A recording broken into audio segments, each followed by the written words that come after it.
RH here on this gas can Odyssey. Started like 6 months or so ago, and at that time my fuel situation was really more just following the as-needed basis. So I needed enough fuel just to run the things around here, and really wasn't looking at storing quantities of fuel. So, well, that changed and kind of moved towards more of the survivalist sort of a mindset, paradigm, as you will. And it was interesting because I started figuring out my fuel needs and how I was going to deal with the fuel. It made me think a little more about the generator needs. There was a time I was initially thinking of a fairly large generator, but as I thought of the amount of fuel required to keep that thing going day by day, you end up with a pretty short-term solution unless you can store thousands of gallons of fuel. So with meager amounts of fuel, you need a meager generator. Anyhow, so that led me, you'll see on another video here about the generator, and we're currently getting solar panels put in, which will reduce the amount of, we should rarely ever have to run a generator. We should have plenty of power off the solar panels for running our pumps and such. But the fuel is still going to be needed for times when, you know, there's no sun, also for running the chainsaws, for running other power equipment. So there will definitely be times when that'll be needed. So you see in the set of videos coming up here that I started out with just a few cans, and then started cleaning up some of the old cans that were left here for us. And after that process of getting those cleaned up, I had a lot of fixes, putting vents on it, putting labels on it, just cleaning up some of the cans. And then after labeling them, getting these things set up on a rotation basis. Now here the labels indicate to me when each one was filled, and I use them up oldest first. I know which ones are in use. For example, the ones with the nozzle sticking out forward are in use or empty that need to be refilled. The ones facing back, I know they're good to go. So these are the first ones to use up. And it helps me with the rotation, so I can just go ahead and use the fuel, and then I'm just going to progress from one to the other. Every fuel, when it comes in, gets dosed with sta-bil, or I will be switching to Pri-G and Pri-D for the diesel. And that simplifies things. Just everything gets dosed coming in, whether I'm going to think I'm going to be using it right away or not. But usually when it comes in, it's new, and it goes to the back of the rotation, and I'm using the older fuel first. I could probably go through this in less than a year, so that keeps my fuel from really getting stale. Pri-G is supposed to last for like 4 years. I don't know that I'll ever have that long of a rotation cycle. Hopefully we'll never need it. So anyway, that's just a preview here. We're going to get on with the video and show you some of the different things we did here with vents, labels, all that sort of thing. On the video.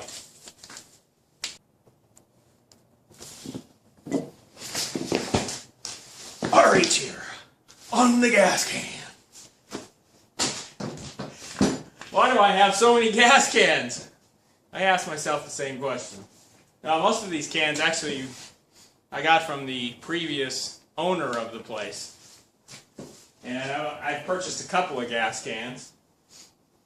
So I want to have some nice fresh ones for my main supplies. So let's just talk a little bit about gas cans. First of all, you notice most of them are red, which indicates regular gasoline. Yellow ones typically always indicate diesel fuel. So this diesel fuel one is for my tractor. This has a special kind of a pouring spout, which I find is pretty nice. Swivel it around, you push the button here. It makes it actually easier to fill my tractor. I can get the thing and hold it up like that, and then push the button, get it draining so I don't spill all over everything. I don't really like diesel poured over the top of my tractor. Most of these are in need of being filled up. we're kind of getting towards the end of winter, which is really what I want. I want to use up the gas by the time I get into spring and get some fresh gas. So we're going to talk about a few things once we get into the containers. Still got some in here. This is actually turned up like this because I'm going to go refill it. It's still got about a quarter full. And some of them have some jury-rigged caps on them because the caps were lost. I suggest any of you that are going to have mini gas cans or other items that need sealing, you may want to go online and you can buy some rubber stoppers. eBay, Amazon, many other venues. You can get a whole variety of sizes, small ones, medium, large. So I like to, get a couple, so you have a couple dozen and you know where they're at. So you'll run across things that need to be sealed. So that's very handy. The other thing with maintaining all the fuel you have, your fuel reserves, so to speak, is to know what's fresh and what's not fresh. Many of you know that particularly the fuels we have that have ethanol in them, they will break down very quickly. Many will say within a couple of months you've lost a very substantial amount of the volatiles in it, which are really what are allowing it to ignite and burn properly. So if it gets too stale, it's just not going to work in your equipment. So I like to keep things dated, have a date on it so I know when I filled it up. And first year here, I remember coming into winter, during the spring and summer, I'm mowing all the time, I'm using lots of power tools. When you get into winter time and it's raining constantly up here, you don't really get a chance to go outside and use your power tools as much. So, the amount of fuel you use is pretty limited. But anyhow, that first winter I remember going into it with lots of full gas cans and ended up with lots of waste because it would go stale. Now, if you remember when you first buy it, you can buy the sta-bil and add that to it. So here's one of the products for stabilizing gas. Most of these are set up pretty nicely where you've got a pouring reservoir, so that meters out how much, measures it, so you can turn it and it'll fill up this capsule here, and then you can pour that out, and that makes it handy. Also, lots of little containers for the 2-cycle oil. I didn't mention is that some of the cans, like this, for example, says regular gas on it. I've actually written it right on it. Now others, this is 2-cycle, so it says 2-cycle on it. So I use for the chainsaw. Others still, this would be a good can for the 2-cycle. This actually I was keeping stale gas. So I mentioned about the fuel only lasts for a short amount of time. When you find your fuel is sat for too long, I don't want to use it in an engine because I can end up clogging up the carburetor and clogging up the filters and such. So I'll often put it in other containers that I can use for cleaning. If I want to ignite something quickly, be careful. I wish I had photographed an incident I was putting a burn pile. It was very wet outside, it was super wet, and so I kind of doused some gasoline in the middle of it. Now I knew the vapors would, extend out a little bit, but I didn't quite realize the extent of it. So I did stand back when I, threw some flaming thing onto it. But the vapors extended out for about a 30-foot circle. It was, thankfully, like I say, everything was wet. The grass just got a little toasted there. But anyway, be careful. Be careful. So we've got the regular gas, got your diesel, you've got your stabilizer for it. I have way more cans than I can use. Most of these cans over here, actually on this side, are ones I'm not using right now. I keep those just stored away. I don't know really what I'm going to use those for. And these are my main cans I use here. Here's another one, 2-cycle gas. This is just a container that I have had some diesel fuel additive for my truck, but it made a nice can for carrying with my chainsaw. And even here's one with stale gas. I put in it says gas soaking, part soaking. So inside of this I have some metal screen material with a handle. so I can put parts in it and dip it in the gas for cleaning them up, and that's a good use for stale gas. Now, one of the things I want to talk to you about is how do you know how old the fuel is? You need to find a way of writing on the containers. So let me show you what I do. See on this one here, this metal label. Well, I went over to my bench to grab some duct tape because I just want to reiterate to you that duct tape works great for everything except ducts. So when you do ducts in your house and connect up ducts, you use metal tape. Metal tape looks like aluminum and it has a backing material on it. And it actually is metal with an adhesive on the back. But this is fabulous for marking your gas cans. The beauty is you get a nice clear spot, you're going to mark your gas can. Just put this back away. So I put the label on it here to mark the gas can. And then you can quickly change the label. Acetone, or this is paint thinner. I usually use acetone better, but anyway, so you can just wipe off the label.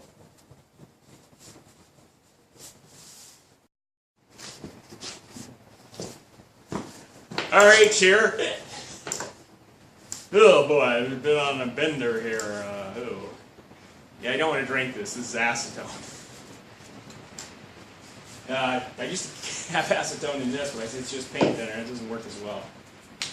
So I clean the labels off quickly. Use a little bit of acetone, and it just wipes the indelible marker right off of it. So the beauty is I can just relabel that thing up. It lasts on the container, and I can just clean it up next time. I previously have tried using blue tape, but then you have to like replace the blue tape each time. This, once it's cleaned off, I can just get out the marker. Now tomorrow's the 28th. So I'll mark 2/28/2016. And let's see, what kind of gas am I putting in? Sometimes I put in unleaded Supreme in this if I'm going to be using it to put in my motorcycle. But this time I'll just be using it for regular fuel around the place. So I'll just say regular unleaded.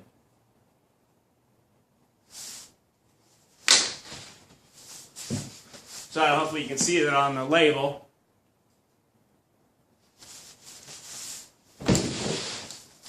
So that's how I mark the cans. The diesel fuel lasts for a long time, and in fact we don't get the super cold here, so it can be good for a year. But on these other containers, the fuel doesn't last nearly as long. Now on this large container where I put the regular gas, that I can fill it up from any station, but I actually usually like to fill up with the unleaded that has no ethanol. That's particularly critical in some of your chainsaws and other smaller equipment. My brush clearing device, the blower, all of these really prefer to have something without the ethanol. So I often will fill up special containers with that, and I'll mark them appropriately. There are many stations. There should be something I'll put down at the bottom or right in line here with a link. You can go online and find a list of gas stations that sell fuel without ethanol. And the ethanol causes problems in many of your chainsaws and small tools in that some of the gaskets, fuel tanks, some of the areas in that are affected by the ethanol. So it can do damage to small equipment. I would imagine by now most of the equipment is set up for ethanol, but this is generally the common wisdom of the day is that you're best off not to use ethanol in those. The other problem is that the ethanol, like I said, tends to destabilize the fuel, so it doesn't last very long. In other words, you can't keep it very long. So that's the other reason I don't like the ethanol in the gas. Although there is a big debate that apparently having the ethanol, you're going to get more horsepower out of your lawnmower, out of some of your equipment. I haven't seen any difference running the two side by side. I can't notice any difference. But anyhow, this is a very good way of doing the labeling. I do keep some containers, like I say, for stale gas. So if I'm going to have some gas that's sat too long, I'll actually dump it off rather than, getting it in my equipment and maybe having a problem. And of course, when you're running equipment and it's towards the end of the season, or you're not going to run it for a while, be sure to drain it off and then run off the rest of it to try to get the lines cleared. Prevent you from having to break down the carburetor next time to clean it out. I've been pretty lucky. I've been so busy working on the house, this place, that my generator and some of my tools, I've let them sit for, 6 months, or I guess my generator probably sat for almost a year. And thankfully, it's a good Honda generator, and it started right up afterwards. But you do want to be careful about that. I really don't like to have to break equipment down to clean it up. Now, finding good gas cans is getting more and more difficult, and they're getting rather expensive. So I have saved some of my other ones. I may come back to them. And of course, have a good place to store your gas cans. Now, here are the gas cans that I use. These will be filled up. Right now, many of them are empty. I'm actually heading on a run tomorrow, going out to the big box hardware store, but I will be filling up my gas cans. And I like to keep them up on top of wood, just to keep them up off the ground so you don't have the fluctuation in temperatures. It insulates them a little bit. Less problems with condensation. And I like to keep them in one spot just so I can, quickly assess what I have in terms of fuel. Though I do keep the sta-bil material, I keep that over in another area where I keep the spark plugs and other equipment for it.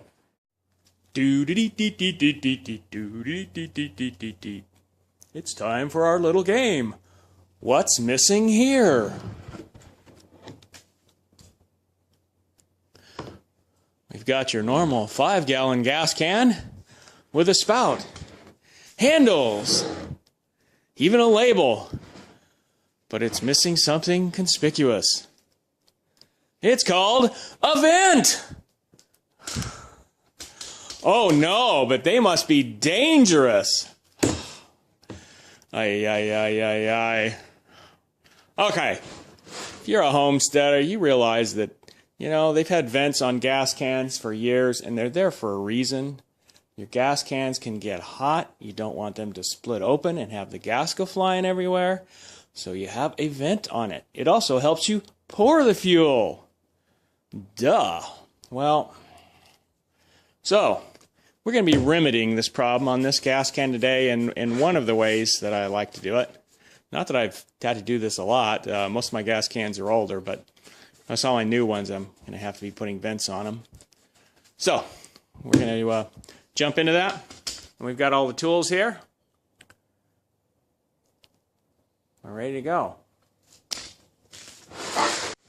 Let's jump into this. This is one of those quick projects. I've actually already had the cap off of this and got the liquid vapors out of there. Still a little smelly, but you could put alcohol in there. You could, if you really want to be worried about it, you can put water in there and rinse all the alcohol, or rinse all the gasoline out. Because there is some minute possibility that you could create a spark and ignite the gas that's in there. But it is plastic. There's no metal on metal, and the other thing is, after I get the hole in there, there's obviously going to be plastic that's going to fall in the hole because I can't drill it from the inside out. So before we get on with the drilling part, I want to show you the valve mechanism.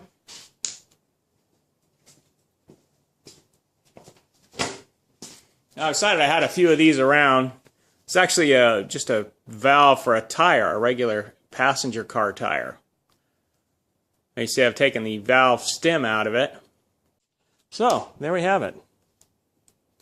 We've got our little cap for it. So normally the cap will stay on it. But when we go to pour it, then we can just remove the cap. Bingo. And we're going to have good flow out of the gas can. So, easy peasy. And we didn't have to use the chainsaw. Now, I was just teasing you with that. And as I progress through these cans, I'll be putting vents on anything that doesn't have vents. I like them vented. So, this is RH, waving. Waving. We like vents, don't we? Yes, we like vents. What do we think of those people that make gas cans without vents? Oh, you know, like them. No, no, no, no. Yeah, we have to talk to the manufacturers. Yes.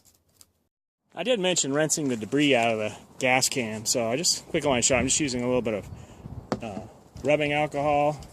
It's actually not like the kind you get in the grocery store. I've actually refilled this from something it's more like a 99% alcohol instead of the 70% you'll find it at your Walmart in the beauty section or whatever. So, anyway, when I can hear that little thing rattling around in there, get a good mix, keep it moving while you...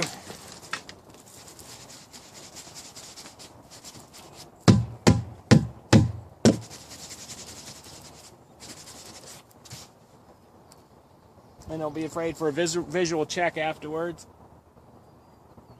Ah, looks good. See you on the next video, you know. We'll see you then. For the sake of not skipping any gory details about the gas cans, I just wanted to mention something quickly, because I've talked about these labels that I use on the gas cans, the metal labels. And you can see it's a, it's an aluminum tape, a metal tape. Now, most gas cans, when you clean it off nicely, be sure you use alcohol or whatever. Be sure the surface is real clean. Most of the time, it sticks on quite well, particularly the smooth ones. It's usually a good fit. Occasionally, you get gas cans with a material. Sometimes the surface is such that no matter how clean it is, it just don't seem to stick well. So, what I've done in those instances, and I've mentioned this product before, 3M Super 77. It's a spray adhesive. It's got a lot of uses. It's really wonderful stuff.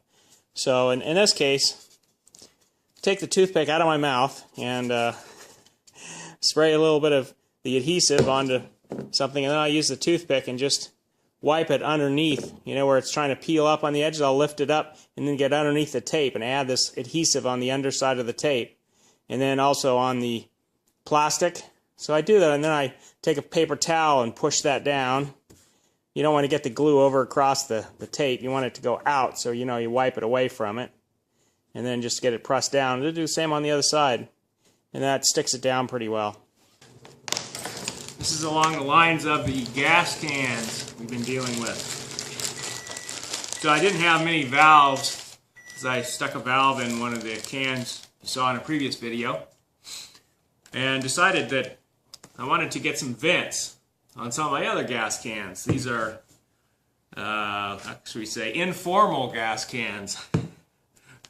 And I've actually saved the cans that most of them were metal.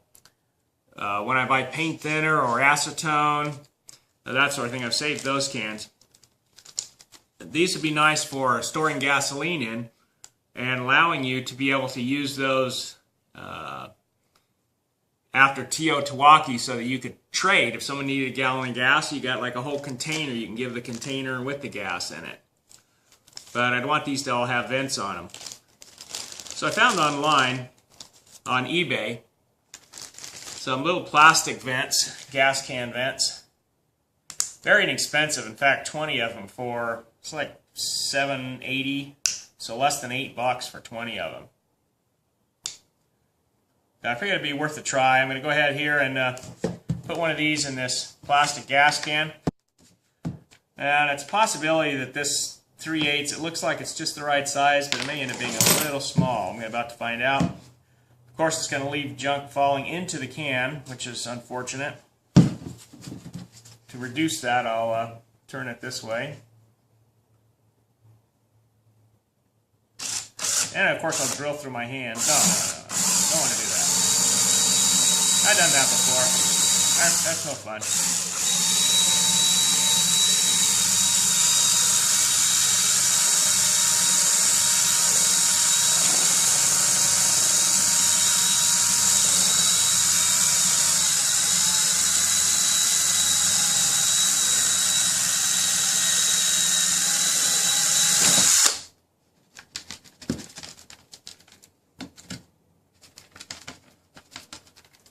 Oh yeah, some little naughty bits in there, letting it fall around.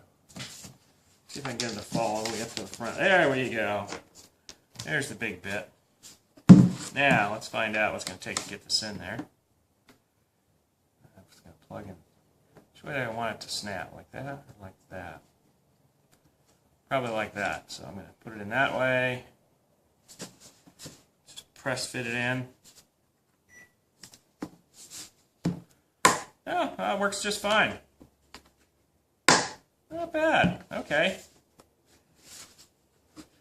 Well, I don't have any problem with that. That's nice. Simple. Effective. So now I have a quick way of putting these things on various cans. So they'll all be vented. This makes it easier to pour, and you know that if the pressure builds up, the vent will pop instead of blowing the gas can out. And here's what the package of vents looks like. So very reasonable, and you can see very easy to install. That was a 3/8 inch drive,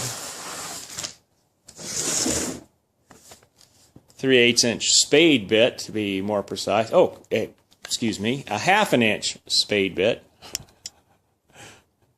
1/2 inch.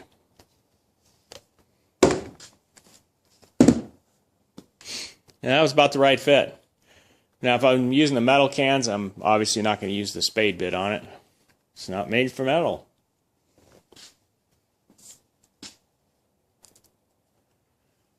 Okay, so that's a little tip. And remember, there's no small projects. There's only small homesteaders. So if you don't want to get small, then got to keep up with the small projects. They're important. Keep your homestead going. So here we've got our gas can rotation. And we have everything from, on one side we have funnels, we have the new vents for putting in containers. We've got the oil for mixing for the 2-cycle. We've got fuel stabilizers. We've got basically everything we need for the different cans of fuel. And obviously lots of containers of it. We have the diesel fuel container as well. There's some containers back in the back that can be filled up and used like in a barter situation, so you could exchange a whole can. It's nice to have just some extra cans like that aren't something you need to keep around. They're 1 gallon. I've got a 2-gallon back there. I actually plan on taking those and filling them next time I'm at a store with the non-ethanol. So that's where we're at in our fuel rotation. Perhaps we'll add more cans, not sure. But you got to keep going forward, always thinking about what you need and just being prepared if all of a sudden you can't run down and buy fuel anymore. That's all here. RH here, signing off. Relentless Homesteading. Hasta la proyecto. RH here. RH, I got tired of the fuel system always getting dirty, dusty, because it's right behind my table saw. So not a good spot for it. But it is what it is. The ones that are pointing sideways, they used to point out, but with the plastic, it kind of gets in the way. So they point sideways, showing they're in use or need to be refilled. RH here, Relentless Homesteading. Hasta la proyecto.